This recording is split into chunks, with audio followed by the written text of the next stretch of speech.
Who is that white lady? I forget it.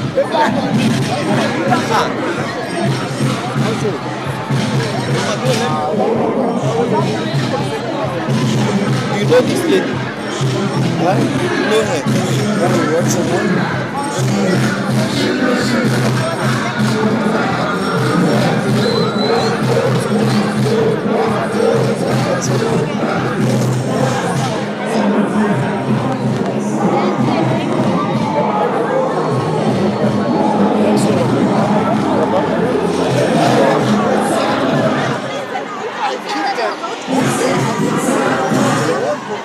Interview the deputy minister. Can you interview her? I told you already. Can you just ask her how is the freedom day? 30 years of freedom in South Africa. How has it been like? Are you scared?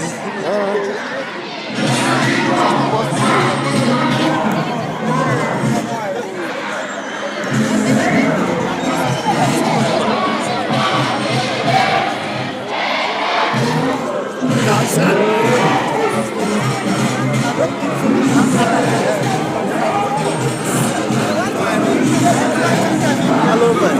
I want to interview you. This is Amogo TV. We're in Nigeria, but I'm the representative here. So we just want to interview you for 30 years.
Simple comment.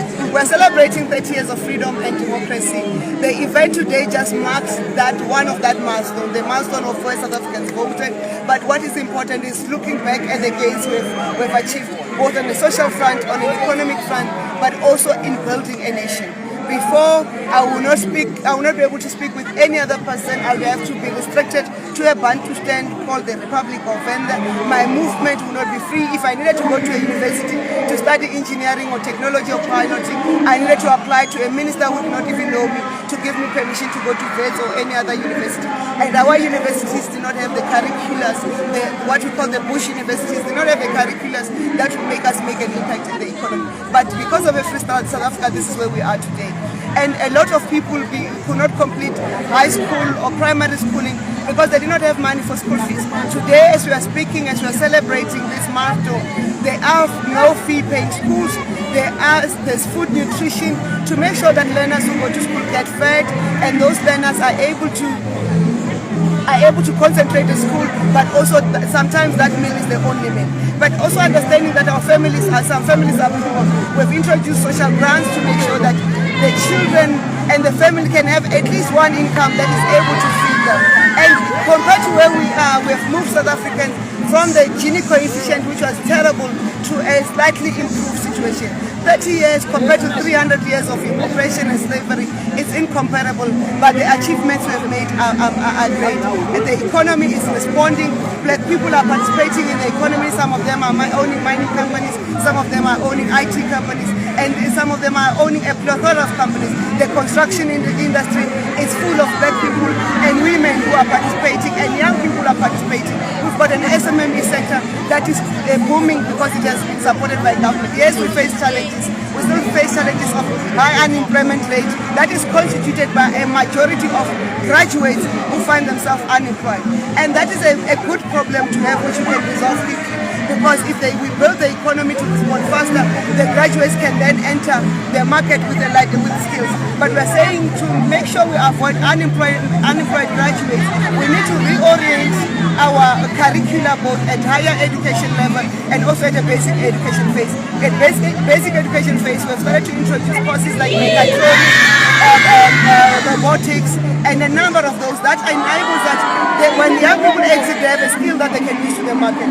There have been a movement of transforming higher education so that it can be responsive and create jobs for the economy and respond to the economy. That focus will also be done with a shift to a vocational education at higher education level. That majority of our young people, when they graduate or at matric, they must then enter the TVET college education. As government, we have committed to make sure that there is a TVET college at every district so that our children are able to access the schools. And the presence of the TVET colleges builds not only about education, it also helps to build the economy because it's an ecosystem in that particular area. So that is the celebration we're having. We still have a long way to go, but the journey we have traveled and the achievements we've made are marked and they are worth celebrating and make us ready to confront the challenges ahead.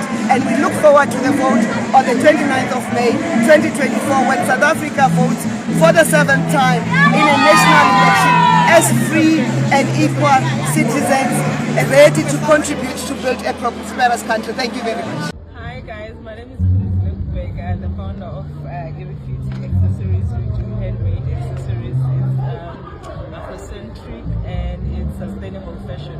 What Freedom Day means to me is that I am happy to be alive this time because now we are free to do whatever we want. Like we having these opportunities that only our ancestors dreamed of.